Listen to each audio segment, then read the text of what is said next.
I'll let Wayne start. Maybe just, you know, we had the summit about a month ago now, not quite a month ago. Yeah, about a month. But about a month ago, in which we had presentations, and I do thank the folks, because Toledo had a representative there who talked about the operations that are in Toledo, and I know several of you were in the audience for this particular summit that we do it. And we convened a number of people to talk about the issues that are being brought to us in the county with the process in which we handle the end product of the treatment of sewer sludge. And the concerns, I think, were pretty strong. You heard from a lot of people in the audience who were concerned about the process of taking the end product and applying it on the land, especially in the Siletz Valley, and with the conditions that are faced in that particular area with the quality of water as well as the quantity of water in the Siletz River and the impact on the Siletz River Valley. We came away from that with some information from a variety of state agencies. We were able to get their viewpoint on what they do and what they don't do. Some real concerns with the regulatory and enforcement process that the state has adopted, and their willingness and ability to fund that particular activity. And one of the, I think, stark takeaways was that there is a single person designated by the Department of Environmental Quality to handle all the permits and permitting processes, all the enforcement and everything for the entire area west of the top of the Cascades. And it's crazy, you know, and that was a real eye-opener to see that that's the way things are handled here. We came through at the end of this and talked about some of the possible next steps to deal with the situation here. I will say this, that what we are learning is that there's a lot of voluntary actions that some of the communities are taking here to try and address the issues and the concerns that were raised. And maybe, Commissioner, you want to talk about what that is? I think you can put together a list of what certain communities are doing here. I can talk about it if you'd like me to. Go ahead. And the issue. The last time I tried to do that, I did it wrong, but I'll try and you can correct me. From what I understand, Lincoln City is no longer spreading the biosolids. They're now landfilling. City of Depot Bay was also spreading, and they're in the process of buying equipment so that they'll be able to landfill. Otter Rock has a moratorium, and I'm not sure they're exploring alternatives. No, Otter Rock is the one that continues to this land. Continues spreading, okay.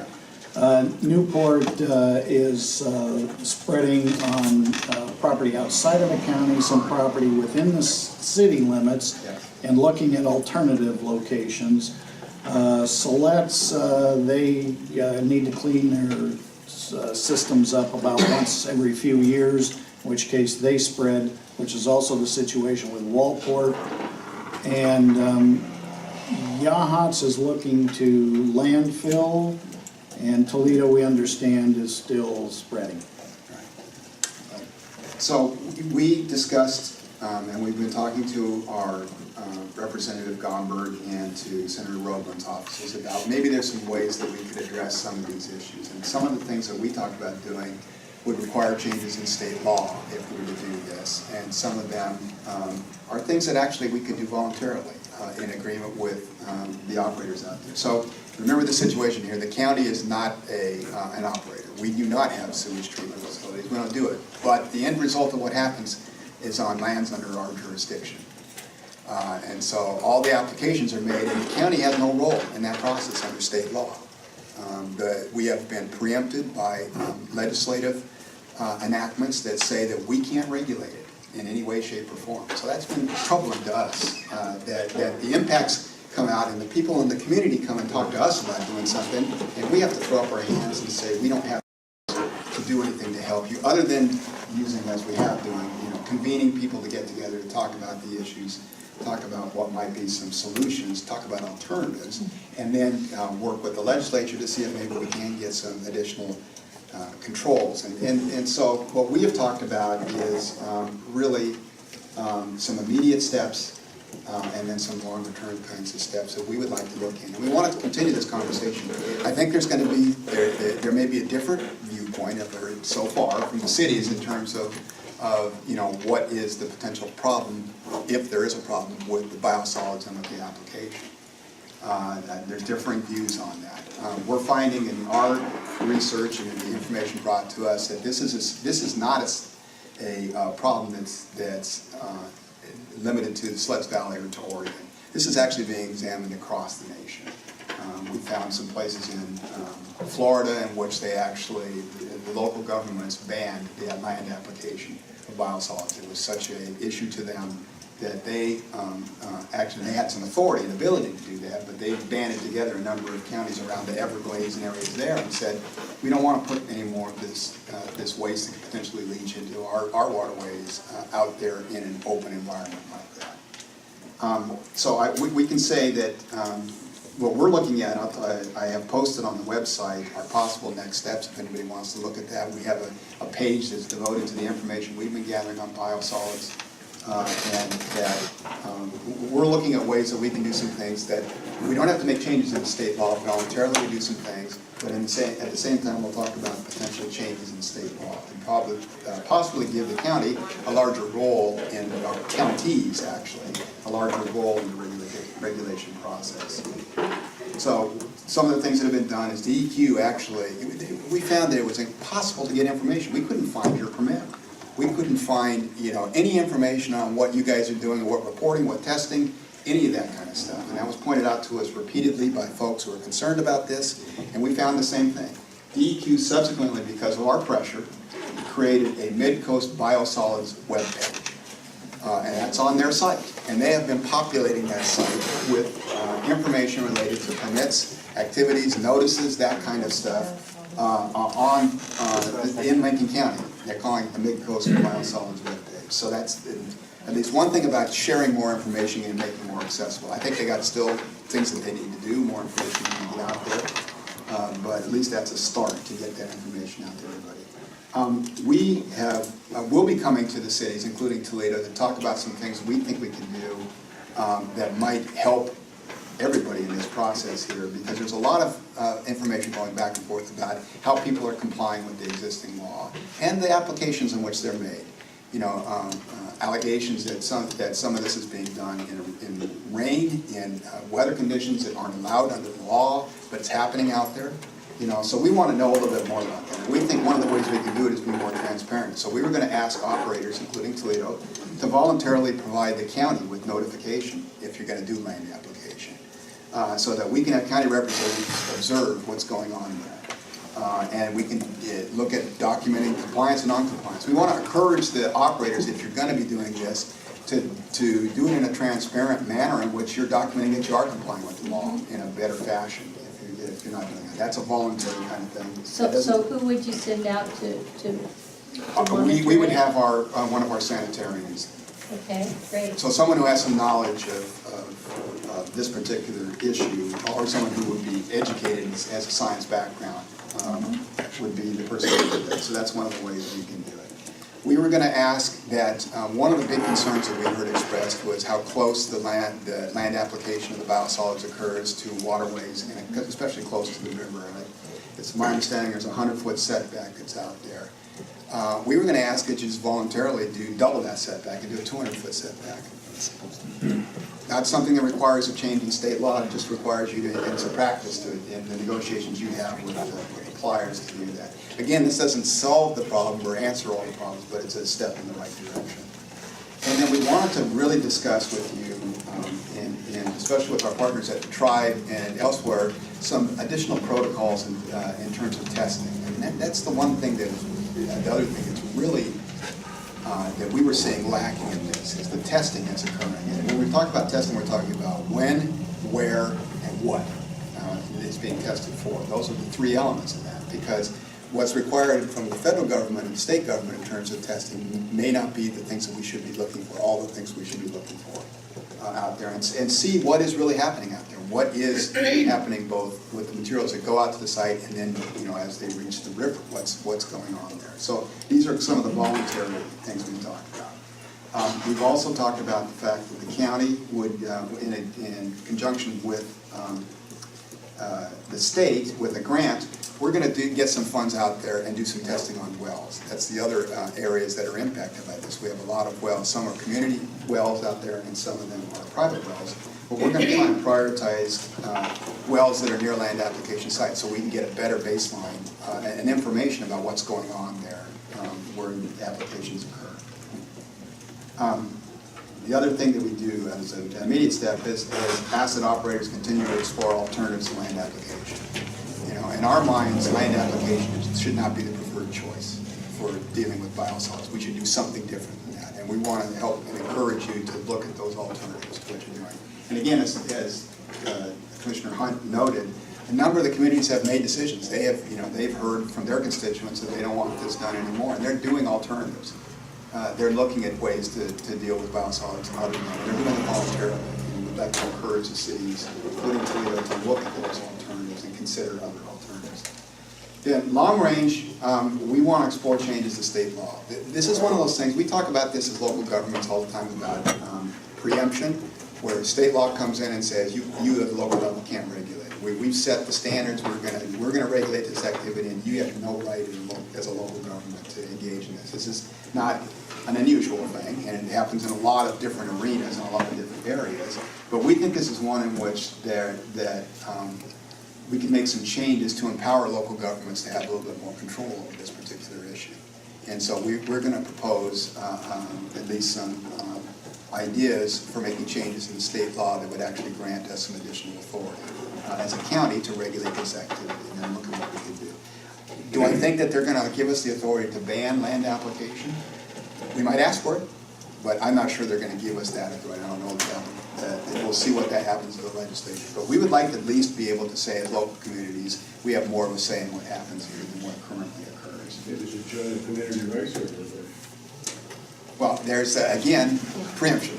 We'll talk about it. And the difference here is that we're going the manner in which you can get the laws changed and deal with preemption. We also think that there should be a review of the current EPA and DEQ standards. We think those standards are way out of date, and that they should be reviewed. And so that includes the things that are tested for, that are allowed to be included in the biosolids, and what might be done with that. So that's being done across the country, and we'd like to encourage that same review of those standards. And then we also think that there should be review and updating of testing requirements. And towards that end, the county will participate with the tribe in providing some funding. We think the Oregon Health Authority or Water Resources Board, both from the state, will provide some additional funding to actually set up some additional protocols for testing, to really look at the bigger picture of what's going on with the quality of water in the watershed in the Siletz River. Biosolids may be a part of the problem, but it's not the entire problem. And we think there's bigger issues that are out there, and we need this is kind of opened everybody's eyes and saying we need to pay more attention to that. So we're working especially with the Siletz tribe's biologist, who has some great experience and a lot of respect from a lot of communities out here in terms of the kind of testing protocol we might do to really provide more information, baseline information, and see if we can't figure out what's going on, what the problems are. So that's where we're at. Commissioner Thompson. Wayne's been really gentle, because the Oregon Salmon Plan is sitting there. I wrote that sucker when I was in. There's some pretty stringent laws in there. And when you take chemicals and it reaches the river, this is not going to be a gain for the cities. There'll be huge fines if this results. And when I found out that they were actually applying in rainstorms early in the year, I was just aghast. I mean, the cities were taking biosolids and putting it on the land, on a sloped land, in a rainstorm in the early spring. You know that runoff has got to get to the river.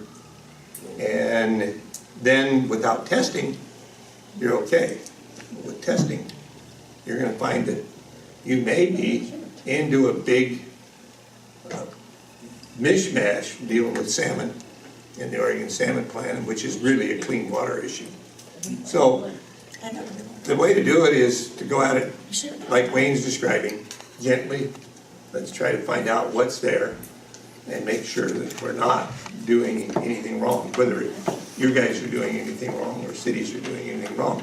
But it's not a good situation.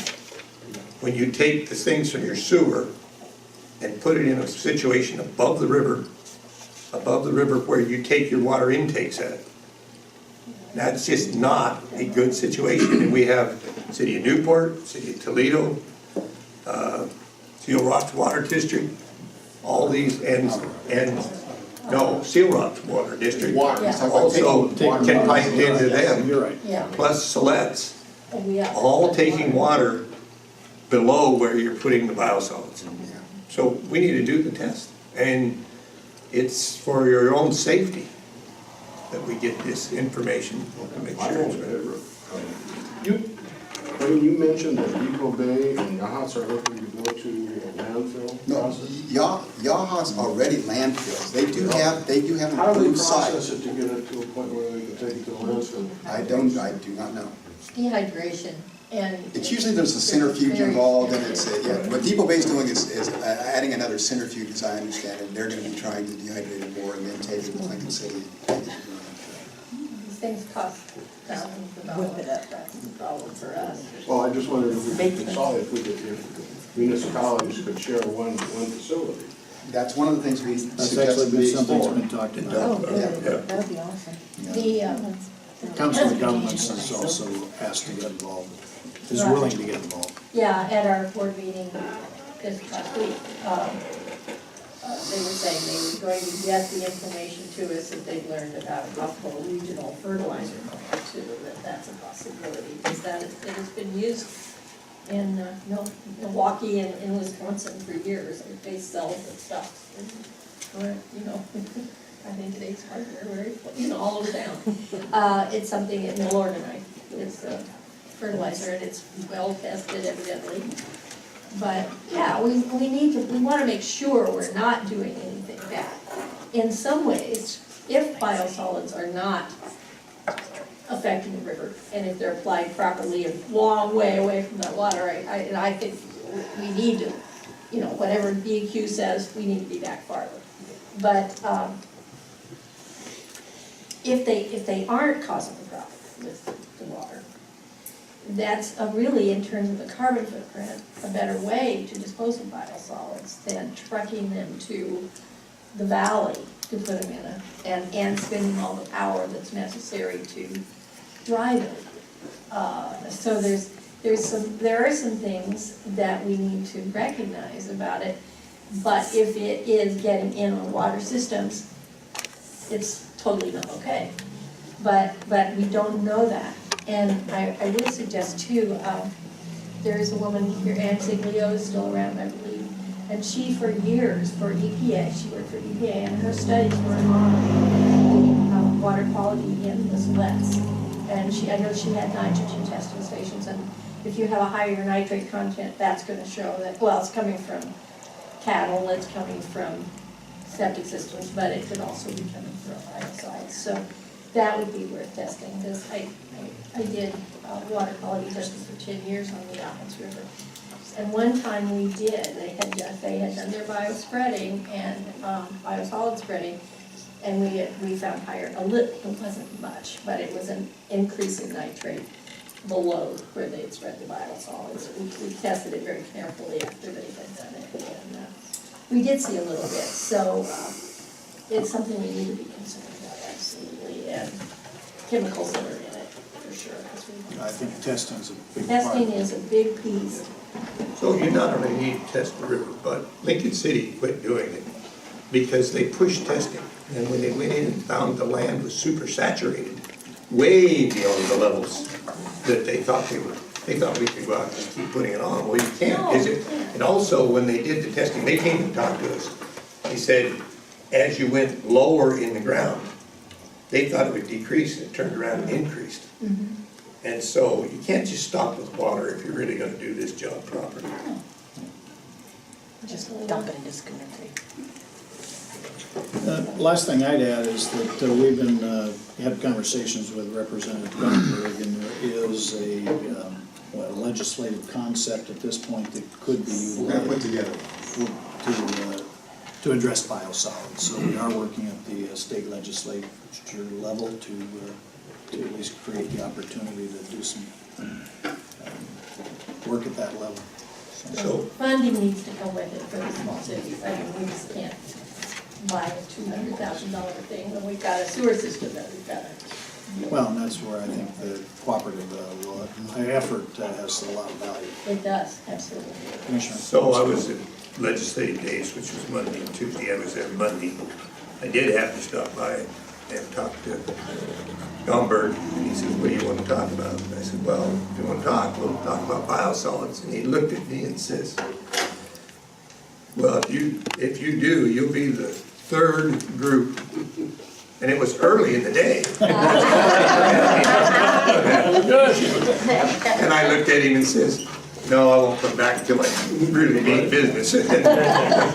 But there's people out there working this, not your group in the cities is working it, and there's people from different parts of the state are gonna work it too. So I expect to see it be one of those things in this session that gets a lot of attention. And some money's out there. They can get all the attention they want, but Well, without money. money or some local authority. Right. Or both. Both would be ideal. Both would be ideal. All right, anything else on biosolids? Any other items that we would like to discuss? Appreciate the opportunity to get together. Thanks for hosting us again. Appreciate it. Always good to be able to work and share ideas and work together. That's right. We're all part of a greater enterprise. Yeah. Absolutely. All right. Yeah, our topics this time were very pertinent countywide, and I think that. We like that. All right, if there's nothing else, I'll adjourn the work session.